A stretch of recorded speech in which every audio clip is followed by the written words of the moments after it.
बिस्मिल्लाहिर्रहमानिर्रहीम। Exercise 6.7 discuss कर रहे हैं हम लोग और एक्सरसाइज 6.7 में टॉपिक है हमारा इंटीग्रेशन बाय पार्ट्स का। इस वक्त इंटीग्रेशन बाय पार्ट में हम पहुँचे हैं क्वेश्चन नंबर 2 तक और क्वेश्चन नंबर 2 में हमें जो हम कंसीडर कर रहे हैं वो उसका पार्ट 3 है। अंडर रूट ए स्क्वायर माइनस एक्स स्क्वायर को हमें इंटीग्रेट करने के लिए कहा जा रहा है और हमें ये कहा जा रहा है कि आप इंटीग्रेशन बाय पार्ट से करें। इंटीग्रेशन बाय पार्ट से आप इसको जो है वो इंटीग्रेट कर दो अंडर रूट ए स्क्वायर माइनस एक्स स्क्वायर। देखिए आपको याद होगा जब यही क्वेश्चन हमारे पास जो है वो आया था एक्सरसाइज 6.2 में, तो हमने पेज नंबर जो है वो 300 था आई थिंक, जहाँ पर ये सारे फार्मूले जो है, बल्कि पेज नंबर 200 था, सॉरी पेज नंबर 200 पर हमने सारे फार्मूले देखे थे और हमने उस फार्मूले की मदद से डायरेक्ट इंटीग्रेट कर दिया। हमने कहा था कि जी अंडर रूट ए स्क्वायर माइनस एक्स स्क्वायर होगा तो ये उसका इंटीग्रल होगा। अब एक ही जगह कोई भी वैल्यू हो सकती थी ना, यानी ये क्वेश्चन इस तरह से भी आ सकता था, integral of 16 minus x square, तो एक ही वैल्यू फिर 4 हो जाती थी। ठीक है, ये इस तरह भी हो सकता था, under root 25 minus x square, तो एक ही वैल्यू 5 हो जाती। आप यहाँ पुट करके कैलकुलेट कर लेते। तो वहाँ हमने ये फार्मूला जो है ना ये यूज़ किया था जब एक्सरसाइज 6.2 में हैंडल कर रहे थे, तो ये फार्मूला हमने यूज़ किया था। अब हमें ये फार्मूला जो है एक तरह से यूँ कह लो इसकी डेरिवेशन हम करने जा रहे हैं कि ये जो था ना अंडर रूट ए स्क्वायर माइनस एक्स स्क्वायर आया कैसे। तो ये इसका आंसर जो आया है ये अभी आपके सामने जो है ड्राइव होगा, क्योंकि ये आंसर जो आया है ये इंटीग्रेशन बाय पार्ट से आया। आई बात समझ में? तो जब ये क्वेश्चन आता है एग्जाम में, एक आध दफ़ा आ चुका है, तो प्रॉपर्ली मेंशन किया जाता है कि आपने इसको कैसे करना है, इंटीग्रेशन बाय पार्ट से करना है। बात समझ में आई? वरना तो कोई स्टूडेंट ये कर सकता है ना कि ये क्वेश्चन दिया आपने डायरेक्ट ये फार्मूला लिख दिया, तो इस तरह से नहीं करना है। ठीक है, अगर ये क्वेश्चन एग्जाम में आएगा तो आपसे कहा जाएगा इंटीग्रेशन बाय पार्ट से आपने इसको सॉल्व करना है। तो एक तरह से ये समझ लीजिए कि इस फार्मूले की हम डेरिवेशन करने जा रहे हैं। मैंने पार्ट 3 क्यों पिक किया है? इसका जो पार्ट 1 है वो इसकी स्पेसिफिक एग्जाम्पल कह लें, वो ये है, मैं कंफर्म कर लूँ 4 ही है वहाँ पर पार्ट 1 में, जी 4 ही है, under root 4 minus x square. तो ये जनरल फॉर्म में हम करने जा रहे हैं। तो अगर ये कर लिया तो फिर इसके बाद ये वाला करना मुश्किल जो है वो नहीं होगा, क्योंकि एग्जामिनर यहाँ 4 के बजाय 25 लिख दे, 16 लिख दे, 9 लिख दे, तो वो फिर उसी तरीके से जो है हम उसको हैंडल कर लेंगे जैसे हम जनरली जो है वो ए स्क्वायर माइनस एक्स स्क्वायर को सॉल्व कर रहे हैं। ठीक है, तो अब हम यूँ समझ लीजिए जैसा कि मैंने कहा कि ये एक तरह से ये रिज़ल्ट जो है हम ड्राइव करेंगे, लेकिन कैसे ड्राइव होगा ये, इंटीग्रेशन बाय पार्ट से। तो इंटीग्रेशन बाय पार्ट तो फार्मूला है प्रोडक्ट रूल, एक तरह से कह लें इंटीग्रेशन का। तो प्रोडक्ट रूल, तो प्रोडक्ट तो 2 चीज़ों का होना चाहिए, तो यहाँ तो एक ही टर्म है। तो अगर हमारे पास कोई सिंगल फंक्शन हो जिसे इंटीग्रेशन बाय पार्ट से हमने सॉल्व करना हो, तो फिर v हमेशा क्या होता है, 1 होता है, क्योंकि इसको यूँ लिखा जा सकता है ना, अंडर रूट ए square minus x square into 1। ठीक हो गया, तो इसको आप u मान लेंगे और v को हमेशा जो है आप 1 मानोगे। तो बस ये होगा। सबसे पहले तो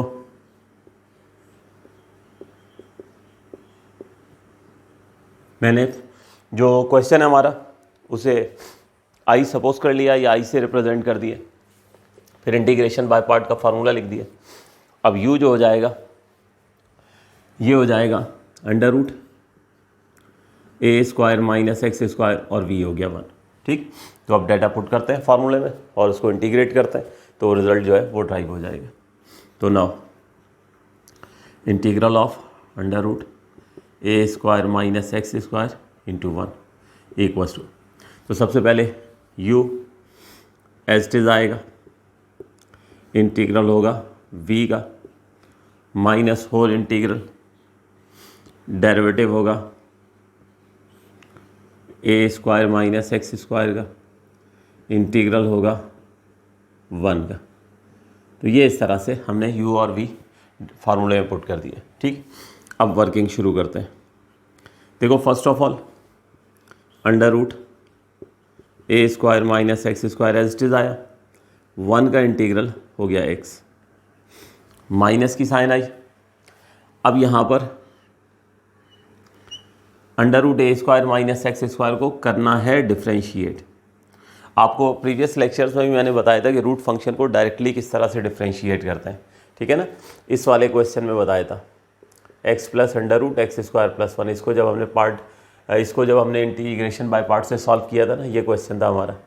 तो जब इसकी बारी आई थी तो रूट फंक्शन को मैंने बताया था कि डायरेक्टली कैसे डिफ्रेंशिएट करते हैं। दोबारा सुन लें एक दफ़ा। देखो अंडर रूट एक्स है, इसको हमने करना है डिफ्रेंशिएट। तो मैंने शॉर्टकट ये बताया था कि देखो कभी भी किसी रूट फंक्शन को डिफ्रेंशिएट करना हो, सबसे पहले 1/2 लिखें, डिनोमिनेटर में पूरा का पूरा रूट लिख दें, और उसके बाद फिर रूट के अंदर जो कुछ भी है ना, रूट के अंदर जो कुछ भी है उसका डेरिवेटिव न्यूमरेटर में लिख दें। ये होता है तरीका रूट फंक्शन को डिफ्रेंशिएट करने का। दोबारा सुन लें। मिसाल के तौर पे अंडर रूट एक्स प्लस 2 है, इसको मैं कहता हूँ कि आप लोग जो है वो डिफ्रेंशिएट करें। तो क्या करें, 1/2 लिखें, फिर पूरा का पूरा रूट लिखते हैं डिनोमिनेटर में, और फिर रूट के अंदर जो कुछ भी है ना उसका डेरिवेटिव न्यूमरेटर में आएगा। तो x प्लस 2 का डेरिवेटिव क्या हो जाएगा, 1 प्लस 0, क्योंकि x का डेरिवेटिव 1 और 2 का 0। तो 1 प्लस 0 का मतलब 1 ही होता है। तो ये इसका हमारे पास क्या आ जाएगा, ये डेरिवेटिव आ जाएगा। तो अब यहाँ पे हम अंडर रूट ए स्क्वायर माइनस एक्स स्क्वायर को डिफ्रेंशिएट करने जा रहे हैं। तो देखो बेटे क्या करेंगे, सबसे पहले 1/2 लिखेंगे, उसके बाद पूरा का पूरा रूट लिखेंगे, ये देखो डिनोमिनेटर में, और उसके बाद रूट के अंदर जो कुछ भी है उसका डेरिवेटिव ऊपर लिखना होता है। तो ए स्क्वायर माइनस एक्स स्क्वायर, तो ए तो कांस्टेंट है ना, तो उसका स्क्वायर भी कांस्टेंट होगा। ठीक है, जैसे 2 का अगर मैं आपसे डेरिवेटिव कहूँ तो आप कह दोगे सर 0 है। मैं कह दूंगा अच्छा चलो 2 के स्क्वायर का डेरिवेटिव बताओ, आप कह दोगे सर वो भी तो 0 है ना, क्योंकि 2 का स्क्वायर जो है वो क्या है, कांस्टेंट है। मैं आपसे कहूँ कि 2 के क्यूब का डेरिवेटिव बताओ, आप कह दोगे सर ये भी कांस्टेंट है, 0 है। तो इसी तरह ए चूँकि कांस्टेंट नंबर है तो उसका स्क्वायर भी कांस्टेंट ही होगा, उसका डेरिवेटिव हो गया 0, माइनस की साइन आई, एक्स स्क्वायर का डेरिवेटिव क्या हो जाएगा 2x। तो इस तरह से अंडर रूट ए स्क्वायर माइनस एक्स स्क्वायर का डेरिवेटिव आ गया 0 minus 2x/2 into under root ए स्क्वायर माइनस एक्स स्क्वायर। साथ ये 1 का इंटीग्रल लिखेंगे तो हो जाएगा x। तो इस तरह रूट फंक्शन अब कभी भी आए ना, तो इस तरह से ये ट्रिक जो है नोट कर लें अपने पास, और नोट कर लें और इसकी प्रैक्टिस कर लें। ये कई जगहों पर मैंने इसको इस्तेमाल करना बताया आपको। एप्लीकेशन ऑफ डिफरेंशियल कैलकुलस जब हम पढ़ रहे थे तो वहाँ पर भी वो जो आखिर के 4 वर्ड प्रॉब्लम थे उसमें आपको बताया था कि कैसे जो है रूट फंक्शन का डेरिवेटिव डायरेक्ट लिखा जाता है। इन द नेक्स्ट स्टेप हमारे पास इंटीग्रल आ गया, ये x पहले लिख लेते हैं, तो ये हो जाएगा x इंटू अंडर रूट ए स्क्वायर माइनस एक्स स्क्वायर आ गया। ठीक है, माइनस की साइन आई, ये हो जाएगा इंटीग्रल ऑफ, उसके बाद 0 माइनस 2x, तो minus 2x/2 into under root ए square minus x square into x d x होगी। अब अगले स्टेप में क्या होगा कि एक तो इस माइनस को बाहर ले आएंगे और 2 से 2 को कैंसिल कर देंगे।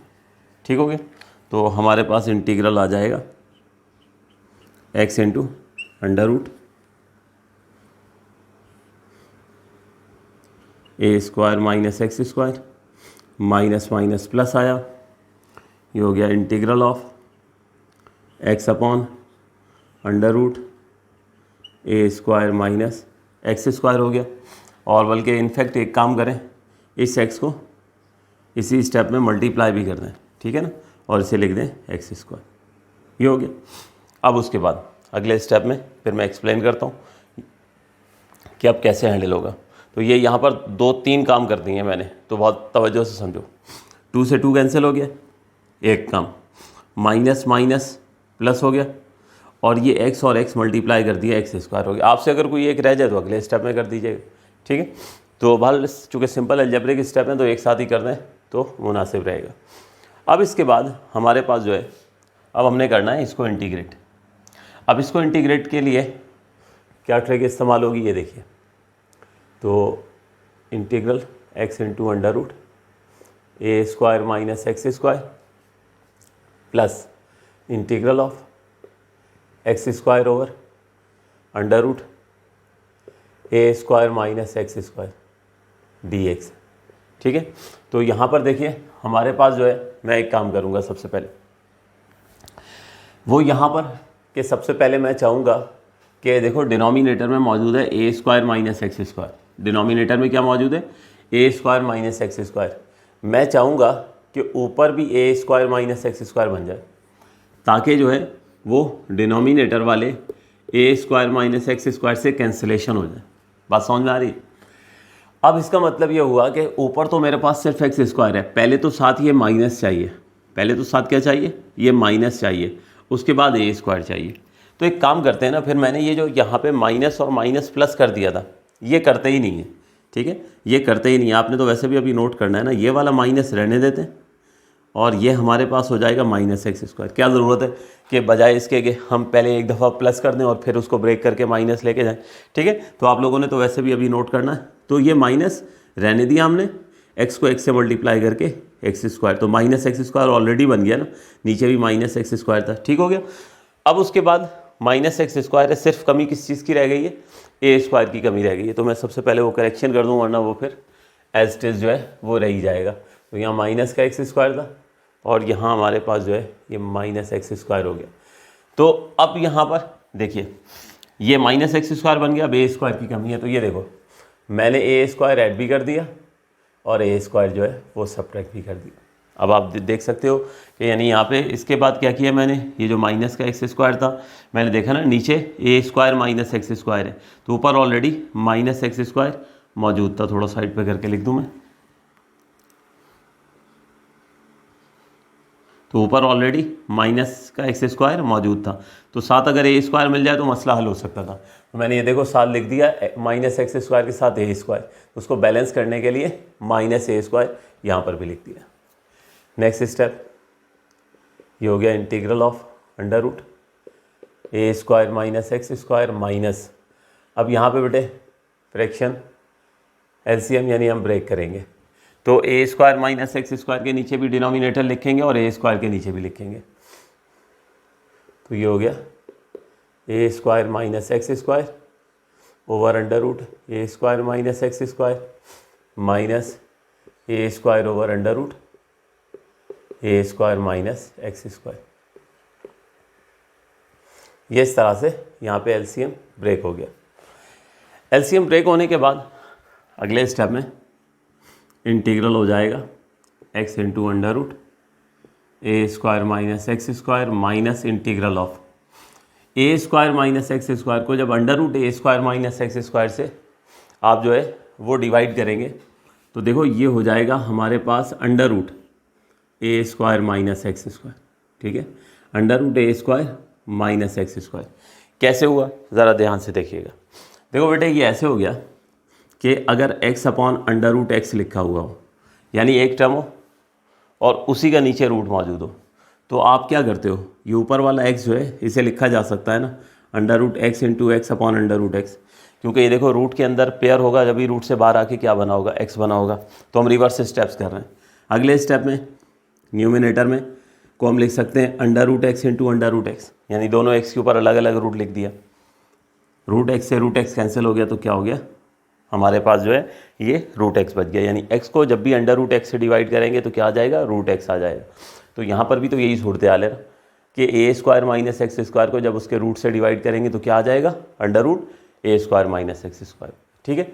उसके बाद माइनस माइनस प्लस हो गया और ये हो जाएगा इंटीग्रल ऑफ, या इंटीग्रल अलग अलग लिख जो है वो अगले स्टेप में लिखेंगे, थोड़ा सा वरना डायरेक्ट हो जाएगा, ठीक है। तो ये डिवाइड हो गया और ये हो गया minus a square over under root A square minus x square, ठीक हो गया। अब उसके बाद दो टर्म्स आ गई हैं तो दोनों के साथ अलग अलग इंटीग्रल जो है वो हम लिखते हैं। तो x into under root A square minus x square minus integral of under root A square minus x square plus integral of a square upon under root A square minus x square. दोनों terms के साथ जो है वो अलग अलग integral की sign जो है वो आ चुकी है। अब इसके बाद यहाँ पर एक नई चीज़ जिसका वास्ता अभी तक नहीं पड़ा था, ठीक है, इसको ज़रा मैं क्लियर लिख लूँ फिर बताता हूँ। देखो इससे पहले हम जो अपने क्वेश्चन को आई के बराबर सपोज करते थे ना, सिर्फ सहूलत के लिए करते थे। जितने भी क्वेश्चन हमने किए हैं, ताकि लेफ्ट हैंड साइड पर हमें ये पूरा क्वेश्चन ना लिखना पड़े और लेटर आई लिखना पड़े। लेकिन यहाँ पर इसका अब आपको एक और एडवांटेज नज़र आने वाला है। गौर से देखो, आपने क्या एज्यूम किया था कि integral of under root A square minus x square किसके बराबर है, आई के बराबर। आपने जब इंटीग्रेशन बाय पार्ट लगाई तो ये देखो आपके पास जो है integral of under root A square minus x square आपके पास जो है वो वापस आ गया, यानी आपके पास पूरा का पूरा क्वेश्चन जो है वो वापस आ गया। तो इस क्वेश्चन को आपने किसके बराबर सपोज़ किया था, आई के बराबर सपोज़ किया था ना, ठीक है। तो हम क्या करेंगे कि यहाँ पर इस इंटीग्रल की जगह integral of under root A square minus x square इसकी जगह आप पुट कर दोगे यहाँ पर आई बात समझ में। ये ट्रिक अभी तक हमने किसी क्वेश्चन में इस्तेमाल नहीं की थी, ठीक। तो क्योंकि पूरा क्वेश्चन रिपीट हो गया है तो ये बहुत केयर करनी है, क्योंकि अब इस पर दोबारा इंटीग्रेशन बाय पार्ट लगाएंगे तो ये तो फिर चेन चलती ही चली जाएगी ना, और हर दफ़ा यही चीज़ फिर वापस आती जाएगी। तो इस चेन को ब्रेक कैसे करना है, ये क्वेश्चन आ गया, इसकी जगह वापस आई पुट कर दिया। तो हमारे पास ये हो गया integral x into under root ए स्क्वायर माइनस एक्स स्क्वायर हुआ, माइनस ऑफ इसकी जगह जो है वो आई आ गया, और यहाँ पर हमारे पास plus integral of a square over under root A square minus x square. ठीक हो गया। अगले स्टेप में हम क्या करेंगे कि यहाँ पर जो है ये इस आई को जो हमने अभी पुट किया है इधर, इस आई को उठाकर इस साइड पर ले आएंगे। तो इधर हमारे पास हो जाएगा आई प्लस आई। ठीक हो गया। ये आ गया एक्स इंटू अंडर रूट ए स्क्वायर माइनस एक्स स्क्वायर हो गया। उसके बाद प्लस की साइन आई, यहाँ पे ए स्क्वायर को आप जो है वो बाहर ले आइए न्यूमिनेटर वाले, और ये आ जाएगा d x upon under root ए स्क्वायर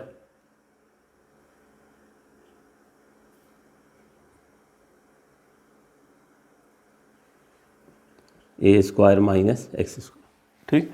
और बस अब ये यहाँ पर जो है एक स्टेप का क्वेश्चन रह गया। तो बल्कि एक काम कीजिए, यहाँ तक स्टूडेंट नोट कीजिए, फिर इसको आगे जो है वो प्रोसीड करते हैं। ये आई प्लस आई अगले स्टेप में 2i लिख दीजिएगा, और ये साइन इनवर्स का जो है वो इंटीग्रल जो है इसका हो जाएगा। वो मैं एक्सप्लेन करता हूँ बाद में, आप लोग यहाँ तक नोट करें।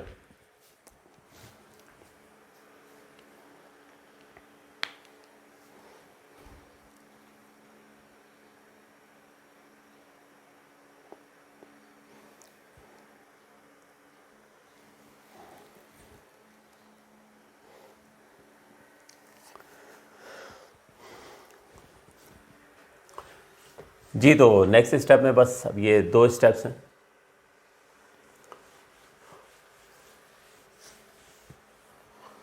जो रिमेनिंग है हमारे पास,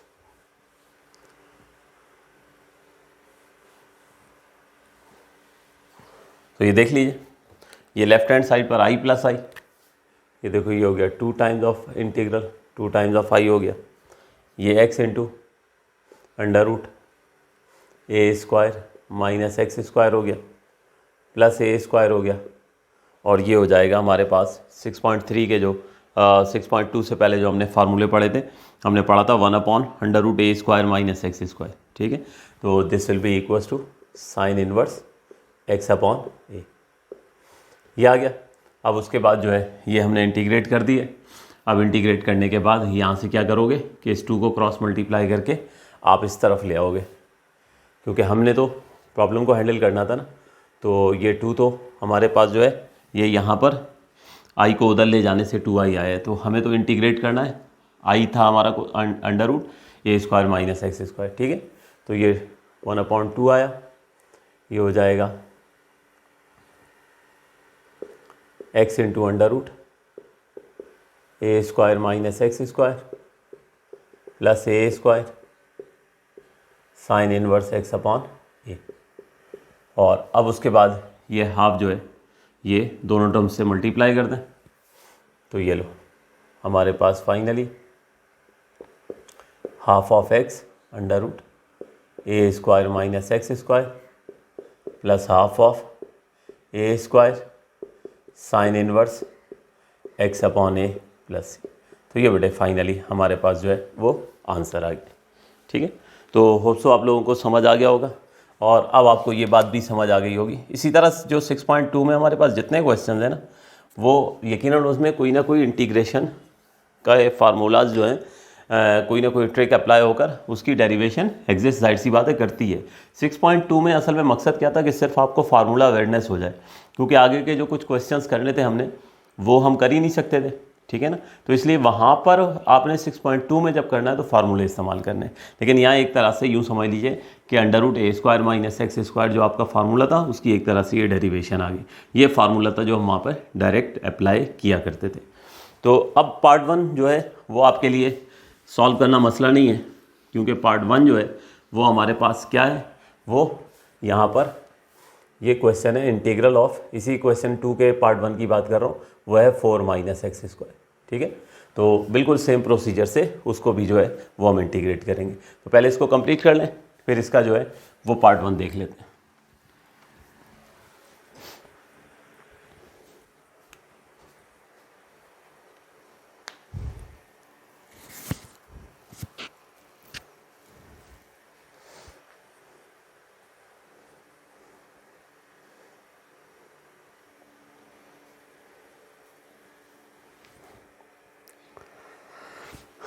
जी स्टूडेंट्स, अब आपके सामने जो है वो क्वेश्चन नंबर 2 का पार्ट 1 जो है वो मैंने सॉल्व कर दिया है √4 - x²। तो जिस तरह से अभी हमने पार्ट 3 किया ना, a² - x², ठीक है। तो अब a की वैल्यू कुछ भी आ सकती है, 4 कर दें, 9 कर दें, 25 कर दें, 16 कर दें, ठीक है। तो आप बिल्कुल उसी तरीके से प्रॉब्लम को हैंडल करना है, इसीलिए ये स्टेप्स मैंने आपके सामने कर दिए, ठीक है। √4² - x² को u मान लिया है और v जो है होगा वो 1 होगा। बिल्कुल सेम ट्रिक है, आप स्टेप्स को देख लीजिए, आपको जो है वो समझ आ जाएगा। उसी तरह इंटीग्रेशन बाय पार्ट से सारी इसकी जो है वो स्टेप्स मुकम्मल किए। एक बार फिर स्टूडेंट्स आप देख सकते हो कि वही स्टेज आ गई हमारे पास कि इंटीग्रल ऑफ √4 - x² हमारे पास आ गया। तो हमने इंटीग्रल ऑफ 4 - x² को आई सपोज किया था, तो यहाँ पर हम जो है वो इसकी जगह आई पुट कर देंगे। इस आई को उठाकर हम इस तरफ ले आए तो i + i 2i हो गया, और बाकी राइट हैंड साइड को सॉल्व कर दिया। अब सिर्फ एक स्टेप रह गया, इसको कर लीजिएगा। ये 2 क्रॉस मल्टीप्लाई होगा, ठीक है, और 2 क्रॉस मल्टीप्लाई होकर दोनों टर्म्स के साथ इसको मल्टीप्लाई कर दीजिएगा तो आपको आंसर जो है वो मिल जाएगा। बिल्कुल सिमिलर क्वेश्चन है, सिर्फ यहाँ a² था, अभी जो है वो 4 जो है वो लिखा हुआ है, यानी 2 का स्क्वायर लिखा हुआ है, a की जगह समझे 2 लिखा हुआ है, और ये प्रॉब्लम जो है वो सॉल्व हो गया। इसका पार्ट 2 जो है वो आप लोग फिर अपने तौर पे करना चाहें तो कर लीजिएगा, लेकिन बहरहाल इंपॉर्टेंट जो होते हैं वो ज़्यादा पार्ट 1 और पार्ट 3 होते हैं। इसमें बस इतना करना है, 2 को क्रॉस मल्टीप्लाई करके उधर ले जाएं और फिर दोनों टर्म से मल्टीप्लाई कर दीजिएगा तो आपको आंसर जो है वो मिल जाएगा। बाकी स्टेप्स देख लें, बिल्कुल सेम स्टेप्स हैं। तो ये क्वेश्चन नंबर 2 हमारा कंप्लीट हुआ, यहीं तक रखेंगे। इंशाल्लाह फिर नेक्स्ट क्लास में हम जो है वो क्वेश्चन नंबर 3 आगाज़ करेंगे। Thank you ji.